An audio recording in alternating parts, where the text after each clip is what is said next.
So hi ladies and gentlemen, Dave Dobbs here. It's the 18th of April 2018 and apparently it's going to be the end of the world today, and well, you all know my timeline that I use for sort of like Nibiru rotating around or orbiting planet X, and by my accounts we've kind of like planet X passed, you know. We did all that in sort of like earlier this year and last year, obviously in the latter part of last year, and we're not really expecting any kind of you know, we're expecting the next kind of bout of really serious activity with planet X and Nibiru starting in around sort of late September. Well, we expect the tidal shifts to start in late August actually, but the planet X kind of like it was its furthest point in this rotation round planet X from the perspective of where we view it on Earth on 1st of March this year. And so it's been tracking ever since then further towards the sun. And Alex Lujan got an amazing shot on well earlier this month actually, and I'll drop that shot in so you can see it. And I'd just like you to sort of like really kind of check out his channel, because he is showing some epic shots, and he's got a lot of people sending him amazing shots at the moment. So really check out his channel, because he always says use any of my shots and that sort of stuff, but he's getting some great shots. He's got some great contributors at the moment, sending him amazing shots from all around the world. So really check out his channel, because I'm really impressed with the stuff he's showing at the moment. So so this shot that he's showing here, you can see that it's very small in this perspective, and it's heading, as you can see, straight towards the sun. And planet X is kind of like its position where it's just moving from our perspective behind the sun, if you like, from our viewing point on Earth. And so you're seeing lots of kind of obscuring with kind of various forms of chemtrails and what have you to try and stop you seeing it. I'm here actually. The guy behind the camera at the moment is a lovely guy called Steve Anderson, who used to be he was once the European champion, won the European Championships in surfing. So, anything you want to say, man? All right, okay. Macron, you idiot. That's all I got to say. Where are we exactly? What beach are we called? Hossigal. Hossigal La Gravière. Hossigal La Gravière. And we were down here yesterday, and we were watching some of the surfers, you know, surfing these kind of like beautiful tubes. Amazing to see. So he's quite disappointed at the moment, because as you might have heard, the kind of like the the Australian Championships. Yep, the world the tour, the third round of the championship got cancelled because of sharks. Oh yeah, so there was two kind of like, I don't know if there were shark attacks, but they were definitely chased out of the 2 shark attacks. Oh, there were 2 shark attacks. So so that's quite interesting. And so we're here on it's supposed to be an epic day for surfing today, and we can see guys getting sort of towed out on boards with guys on what do you call them, jet skis. You know, and I'm a bit of a surfer, but I'm pretty crap surfer, I've got to tell you, and I'm so unfit here. And I thought I'd come out here and get a little bit of exercise, do a little bit of surfing, because you know I'm heading back to the UK to do a bit of a stunt, to try and bring some attention to the fact that Europe didn't really do it, and I think we're all knowing it. Even though Macron is backing this kind of like the airstrikes, or has backed those airstrikes that have just happened. But let's just carry on. Let's just look down the list of stuff that I've got listed down here. So we've mentioned Alex Lujan, and we've shown that epic shot of showing Nibiru, because I really always show this twin tail object, don't I? And that's really my kind of whole narrative in this, really, because I think we can tell a lot more about how this is going to affect us by the movements of Nibiru going round. Obviously, we went over planet X on the 4th of December, and as we approached it, I said that we were going to likely see a pole shift. And I believe that, you know, we went over planet X around about the 4th of December, and as we approached it, obviously we saw lots of tidal shifts each side of that, and obviously then we saw the red dust. We saw it on the 16th of October, and I know I keep mentioning this and many of my subscribers have seen this, me parroting this on over and over and over again, but obviously there's new people coming to this, and a lot more people are becoming aware especially now news that the pole really has shifted, or the magnetic pole is very different to the north on your kind of like iPhone compasses, GPS north, and that's very interesting because we're seeing incredibly odd kind of weather anomalies at the moment as a result of all this kind of like pole shift and everything else like that. So that's interesting. And then of course we've had all this red dust. In the last video I said you're going to see a lot more red dust, and of course we saw it all over we saw the snow caps in the Alps all covered in this kind of like they're all snowing on this red snow, and they're trying to tell us it's more Saharan dust. And of course then we get shots around the ISS, the International Space Station, and it's covered in this kind of like it's gone through this red dust up in space. Are we supposed to believe that that's Saharan dust that has gone up to the ISS satellite as well? I mean, it's just ridiculous, really.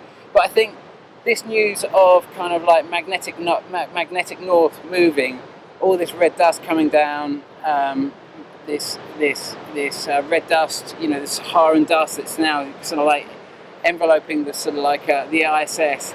A lot of people are starting to think, well, actually, there really is obviously something massive going on here. So there's that. What else have I put down here to mention here? The North Pole. Then we come to the bombing. And I know it might not seem anything to do with Planet X, but you've got to, I've always talked about how Planet X doesn't come around every 3,600 years. It comes around every about 400 years. And the last time it came round was 1588, which was when the Spanish Armada was coming in to kind of like wipe out the Protestants effectively in, Elizabeth I, who'd kind of taken up her kind of father, Henry VIII's plight, and was trying to break away from the Catholic Church. And of course, this whole plight started with, the Renaissance really started in Germany, and it got picked up by various parts of Europe. And Henry VIII was one of those people that sort of like picked it up and decided he was going to break the English Church away from Catholicism, and which is where the Protestants, as in they wanted a Bible in their own language, in the English language, that they could read themselves and not have it kind of rammed down their throats by Catholic priests, that they could actually understand and read their own Bible and define what that Bible means themselves. And 1588 was this time when this big invasion happened, or attempted to happen. Of course, it never really happened because not one of those ships got landed, docked on British shores. They all just check I'm still recording there. They all got, basically, the Elizabeth I ordered half the ships be sort of like be burnt and turned into fire ships and she told Sir Francis Drake, master and commander of the fleet, that there would be this massive storm, and she was guaranteed because of her advisor John Dee that told her that there's going to be a massive storm. Now, how did he know this massive storm?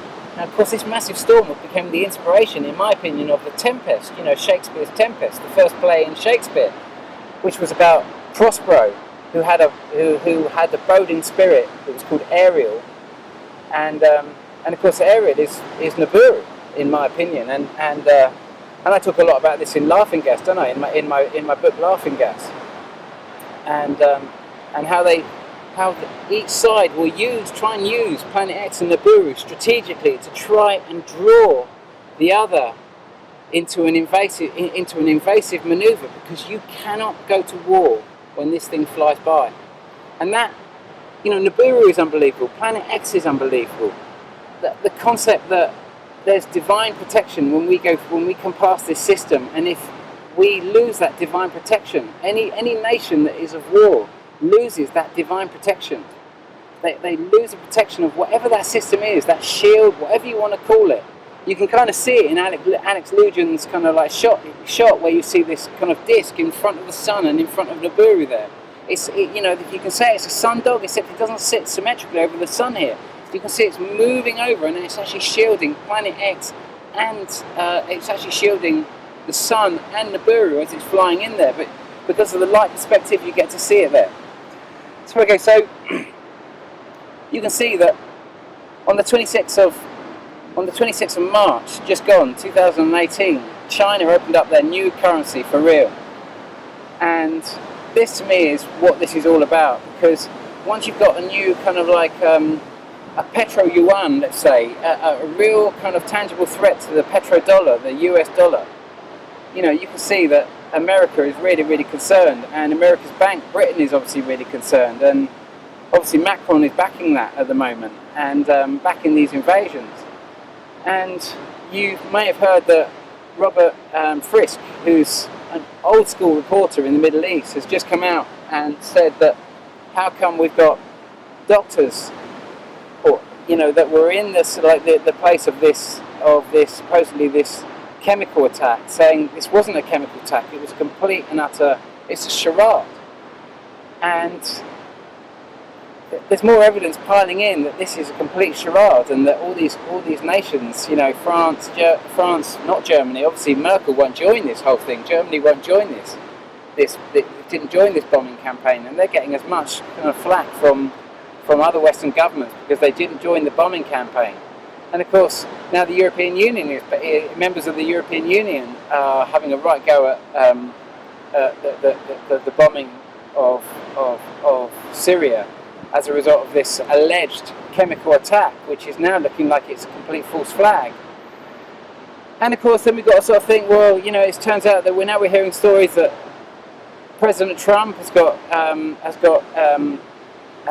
shares in some of these companies that are in these weapons companies that are bombing, that have been used to bomb Syria. And we're hearing that Theresa May's husband has also got shares in companies that are actually supplying the weapons to bomb Syria. And obviously we've got the midterm elections coming up, and this is going to really boost the American economy by means of the arms trade, and that's going to boost the economy. And you know, presidents always want to be seen to be aggressively kind of like pushing forward with kind of warring, kind of weapons selling kind of manoeuvres round about election times, because they need it to boost their kind of like boost the economy, because that looks good in the midterm elections. So we've got all these kind of interplaying things, and of course China releasing their currency at this strategic time is going to motivate those backing the US dollar to think about aggressive manoeuvres of war, and they're playing much more in the hands of Nibiru than sort of like than anyone else here, because it's enticing America, Britain, and obviously France to go on the aggressive manoeuvre. And you do not want to be in a country that is on an aggressive stance when when Nibiru is flying by and Planet X is up there. You know, so you've got this whole thing playing out at the moment. What else have we got that I wanted to bring up here? Of course, I've got Tony Blair down here, because obviously Tony Blair has come forward and advised Theresa May that she should just go ahead and not get parliamentary kind of like support for her bombing campaign, which is going to really, really degrade her. Kind of like she's already sort of like she's already lost enormous popularity, and then she gets Tony Blair behind her saying that she should bomb Syria without parliamentary support. And then to back it all up, now we've got Macron, who supposedly is the only one who supplied the evidence, and now Macron is obviously going to be blamed for offering this evidence, and they're all sort of saying they're standing behind Macron, and of course that's going to now get blamed on the EU, and that's going to fall back on Brexit again. You've done it! We know that old line, don't we? And so we've got that going on. And what else have I put down here? So we've got, I've mentioned Tony Blair there. We've mentioned the midterm elections. I've mentioned the Chinese yuan. I've mentioned the Spanish Armada. And really, it's just a brief video, really. We're just summarising here, really, because really we're out of the woods in terms of Planet X, pretty much. We've had our kind of more or less, the axis should be kind of like sitting pretty much steady now, but it's obviously moved. And so we're going to see whole different patterns of weather occurring. And because the pole has moved, we're going to get the fundamental difference we're going to get now is because the North Pole has moved, we're going to see a big change in the way the Gulf Stream works. Now they're going to come out with all sorts of different stories of why this is occurring and everything else like that. But you can imagine if the North Pole moves, and I'm not exactly too sure where the North Pole is sitting at the moment. Some reports saying it's in Canada, some reports saying it's, well, there's just, you know, I don't really truly know where it is. Well, look, there's the music coming on. So look, guys, I'm gonna start sort of like getting bad sound, but I will just finish by saying I'm heading back to the UK. I wasn't too sure where I'm heading back to, but Chris Chalkley just phoned me, and I was going to phone Chris Chalkley and ask him for some support, and see if I could come down to the Bear Pit and start making videos down in the Bear Pit. And before I could phone Chris Chalkley, who runs the People's Republic of Stokes Croft, he called me and said, Dave, they're kicking me out of the council, they're kicking me out of the Bear Pit. You know, they're painting all over it. Now Chris Chalkley is the kind of main protagonist behind Stokes Croft, where you hear all the graffiti art that gets put up throughout Bristol. Chris Chalkley is the main protagonist there. He has, you know, he was the one who graffitied in the Bear Pit, saying "Welcome to Stokes Croft," and he got taken to court and fined like 800 quid for graffitiing in the Bear Pit. But at the time, the council had just abandoned the Bear Pit, and it was just people were terrified to walk through it. When Chris Chalkley took over that area and started putting graffiti everywhere, what did you have? You had graffiti artists coming over. They put epic murals all over the place, and he really put Stokes Croft on the map. People coming from all over the world to see all the artists. He brought so much revenue and tourism into Britain, into Bristol, and into Stokes Croft. It made Bristol the coolest place. I remember I was running an art space in the Bear Pit when I was doing the Mayor of Bristol campaign and the Mayor of London campaign. But when I was doing the Mayor of Bristol campaign, Chris Chalkley said, "Yeah, come on down. We're gonna help you out. If you've got a voice, we want to hear it." And that's very much what Chris Chalkley's all about. He gives artists a voice. He gives them a place to display their art, and he gets them the right type of publicity so they can get their stuff out there. And he's made Bristol cool. Because once we give up, then we can just let it all go, because it doesn't mean anything. Because we're just going to dump depleted uranium on innocent women and children, like it's just some kind of show. Like we don't care. Do we care? Do you want to go to war? Is this your war? No, it fucking isn't. Thank you, ladies and gentlemen. Thank you. Of course, it's a little bit too cool at the moment for Bristol Council, and they're kicking him out, and they're painting all over the graffiti, and they're pushing him out after all the work he's done. And he was 60 this year. Of all the years to kick him out, after he's done all this hard work, they should be making a statue of the guy. What are they doing? They're kicking him out. This is one of the coolest guys in Britain. So guys, I'm coming to Bristol, guys, and it's going to be sort of like we're gonna, if you want to get involved, I don't know what I'm going to do. I'm hoping to set up some kind of new political party or do something and really get involved in this whole thing. And so that's really where I'm going to leave it. And what I'm going to do, ladies and gentlemen, because I know most of my subscribers have already seen this, I'm going to run my timeline as I always do. I always show the timeline. So as I finish here, I'm going to run the timeline. If you know the timeline, then obviously you've seen it. But just in case I've got any new viewers out there that just want to see the whole timeline, my subscribers, you can switch off here. But for those new viewers, watch this space. You're going to like this. This is all the sightings, the 200-day sightings that we've had of Nibiru since 2011. Guys, it speaks for itself. Loving you all. Thank you so much for your support, all my subscribers. I'm looking forward to seeing anyone who wants to get active, because Europe didn't do it, guys. You're just being hogwassed by a load of bullshit. You've got to come out of that, and you've got to realise Europe is your only friend right now. If you break away from Europe, Europe is the only way. You need to demonstrate this is not your war. You need to demonstrate that you are not a part of this Brexit. And if you are a part of this Brexit and you think that sovereignty is all about breaking away from Europe, you've really got to ask yourself, what is sovereignty? Sovereignty is your right to choose better. That's what real sovereignty is. It's just your right to choose better. The good man, Steve, is up and standing the light here. So loving you.